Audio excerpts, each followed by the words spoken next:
joyeux.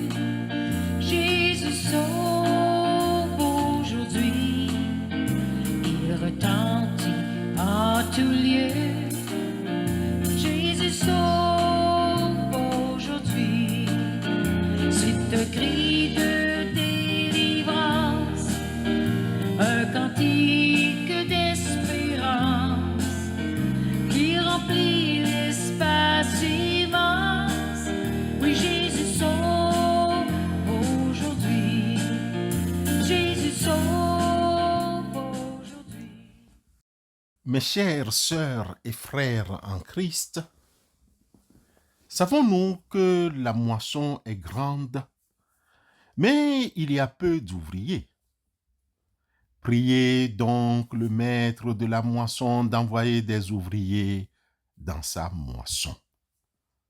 Bien-aimés frères et sœurs, ce verset 2 de l'évangile de Christ Jésus selon Luc au chapitre 10 nous invite à méditer sur l'appel de Dieu, puis intercéder auprès du Saint-Esprit avec vous.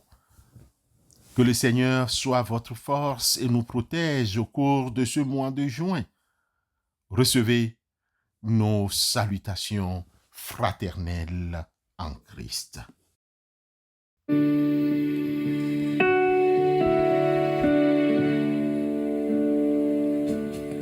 Entendez le ciel annoncer, Jésus sauve, Jésus sauve, et ce doux murmure s'élever, Jésus sauve, Jésus sauve, tout le cœur céleste entend, gloire au Dieu qui s'est fait homme, sur la terre ce chant résonne, Jésus sauve. Vois les bergers se prosternent, Jésus sauve, Jésus sauve, et les masses venues adorer, Jésus sauve, Jésus sauve, tout le ciel est en louange, s'unit au chant des anges, dans la nuit, la lumière jaillit, Jésus sauve.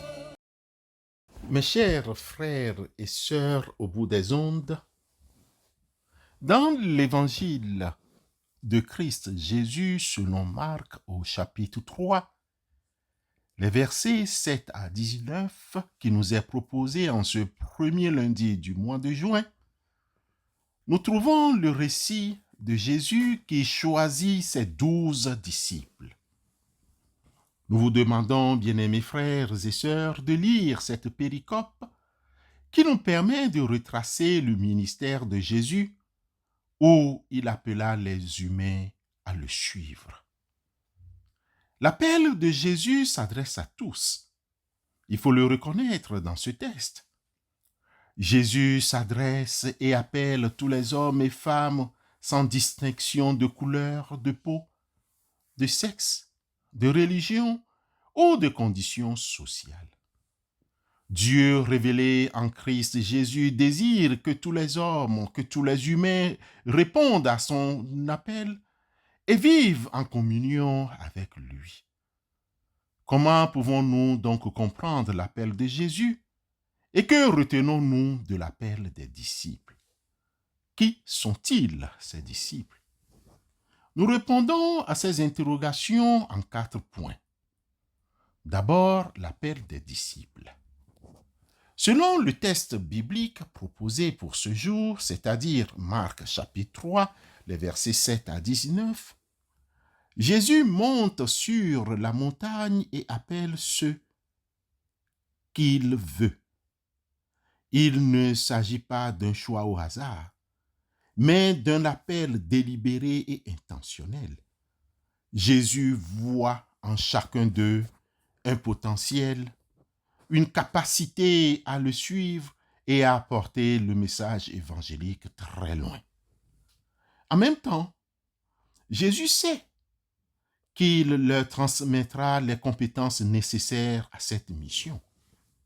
Remarquons, mes bien-aimés frères et sœurs, que les disciples viennent d'horizons professionnels et culturels divers. Il y a des pêcheurs, il y a des collecteurs de taxes, le zélateur. Ils ne sont ni parfaits ni saints. Ils ont leurs défauts, ils ont leurs faiblesses, ils ont leurs doutes. Mais Jésus les choisit tels qu'ils sont, avec leur imperfection. Chez l'évangéliste Jean au chapitre 15, le verset 16, l'évangéliste nous confirme bien cette réalité. Ce n'est pas vous qui m'avez choisi, mais moi je vous ai choisi et je vous ai établi afin que vous alliez et que vous portiez du fruit et que votre fruit demeure, afin que ce que vous demanderez au Père en mon nom, il vous le donne. Le deuxième point que nous aimerions partager avec vous face à toutes ces interrogations, c'est les noms des disciples. L'évangéliste Marc prend soin de nous donner les noms, les identités des 12 disciples. Il s'agit de Simon-Pierre, André, frère de Simon-Pierre, Jacques de Zébédée, Jean, frère de Jacques de Zébédée, Philippe, Barthélemy, Thomas, Matthieu, le publicain, Jacques, le fils d'Alphée, et Thaddée, Simon, le Cananéen, et enfin Judas l'Iscariote, celui qui le livra. Il y a là une importance symbolique. Les 12 représentent, par ricochet, les 12 tribus de Dieu, signifiant que l'évangile de Jésus-Christ s'adresse à tout le peuple de Dieu et non seulement aux Juifs. Bien-aimés, le troisième point se trouve dans l'importance de la mission des disciples. Jésus ne se contente pas d'appeler ses disciples, mais il leur donne aussi une mission. Être avec lui et être envoyé pour proclamer la bonne nouvelle.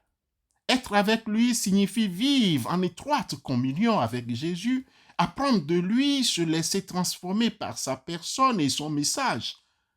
C'est le fondement de la vie de tout disciple. Être envoyé ou bien faire partie des élus signifie porter la bonne nouvelle au monde entier.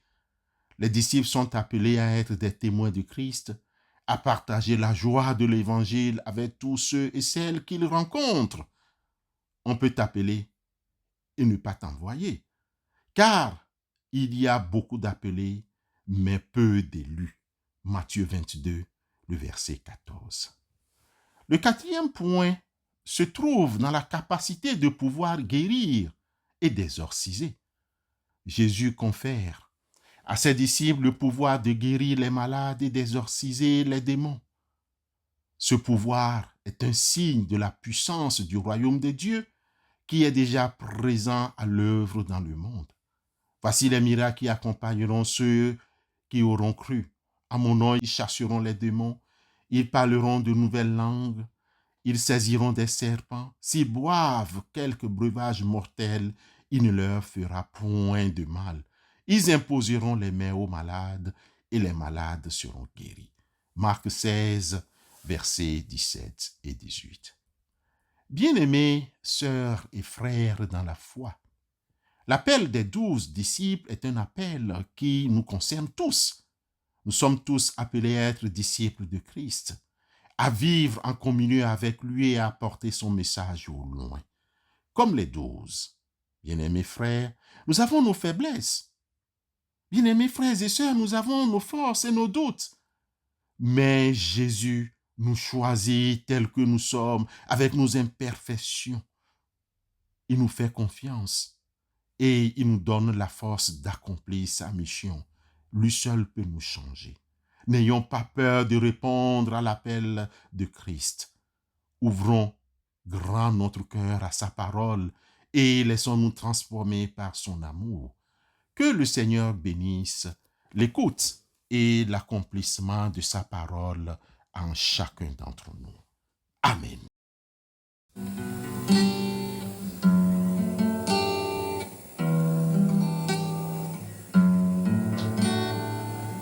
La moisson est grande,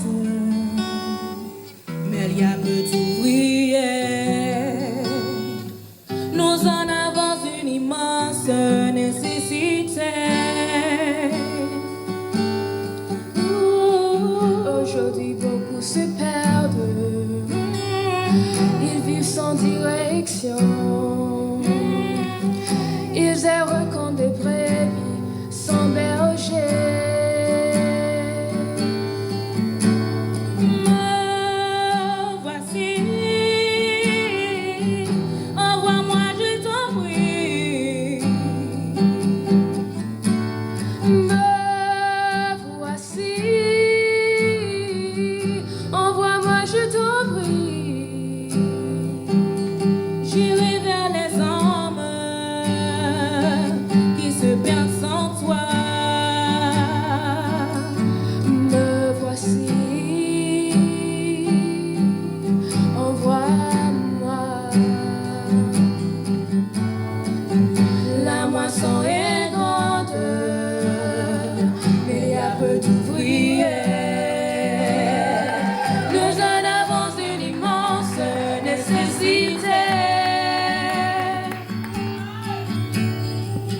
Aujourd'hui, beaucoup se perdent.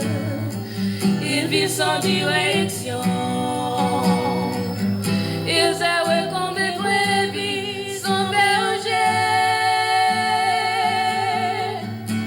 Me voici. Prions Dieu. Seigneur Jésus, toi qui as appelé les 12 disciples pour être avec toi, annoncer l'amour de Dieu et proclamer la bonne nouvelle, toi qui nous permets de comprendre ta parole, touche nos cœurs aujourd'hui et confirme. Appelle-nous à te suivre. Appelle celui ou celle qui nous écoute ce matin pour qu'il te serve. Donne-nous la force de vivre en communion étroite avec toi, d'apprendre de toi et de nous laisser transformer par ton amour. Envoie-nous dans le monde pour porter la bonne nouvelle de ton salut à tous ceux et celles que nous rencontrons. Soutiens et donne l'intelligence à tous ceux et celles qui passent ces jours-ci leur examen de fin d'année scolaire et académique. Nous avons confiance en toi et nous savons que tu es avec nous. Amen.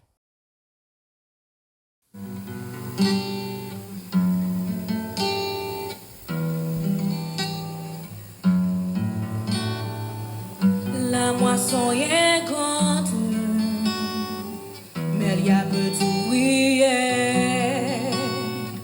Nous en avons une immense nécessité. Aujourd'hui, beaucoup se perdent. Ils vivent sans direction. Ils errent comme des brebis sans berger.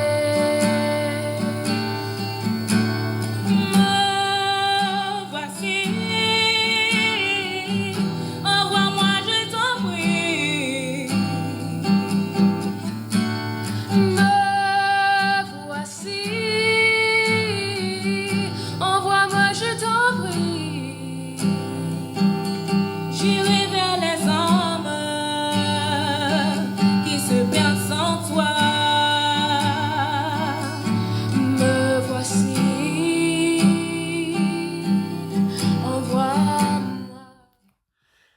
de nous séparer avant d'être envoyés. Recevons la bénédiction de la part du Seigneur. Que Dieu Tout-Puissant vous bénisse et nous garde. Que Dieu fasse resplendir son visage sur vous et nous accorde sa grâce.